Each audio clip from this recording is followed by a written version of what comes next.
এই কড়াইটি হচ্ছে নীলন ট্রাইফ্লে কড়াই, দেখুন লাইফ টাইম ওয়ারেন্টি। নীলন হ্যামার্ড কড়াইয়ের কিছু রান্না করে আপনাদের দেখাচ্ছি। এটা নতুন, আগে আপনাদের নীলন ট্রাইফ্লে হানিকম কড়াই দেখিয়েছিলাম। এটা অন্য একটি নতুন মডেল, কিন্তু দেখতেও লুক খুব সুন্দর। সাইডগুলো দেখুন একটু টিপ টিপ কাজের মতো আছে, দেখতে খুব ভালো লাগছে। যেমন পুরীর জিনিস হয়, পুরীতে যেগুলো পাওয়া যায় সেই টাইপের দেখতে, লুক খুব সুন্দর। এখন আমি আলু পোস্ত রান্না করছি। এতে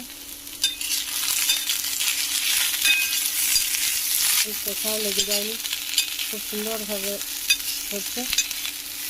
তেলও বেশি দিইনি, দেখুন কম তেলেই খুব সুন্দর রান্না হচ্ছে। আমরা দুজনের মতো রান্না, সেই জন্য কম। সাইজে বেশ বড়, 22 সেন্টিমিটার ডায়ামিটার আর 2.1 লিটারের ক্যাপাসিটি। দেখুন আমার আলু পোস্ত প্রায় হয়ে এসে, জানি না সঠিক কিনা, তবে কোম্পানির তরফ থেকে লাইফ টাইম ওয়ারেন্টি লিখেছে। আর গেজও খুব, ওয়েট খুব আছে, হালকা নয়, বেশ মোটা।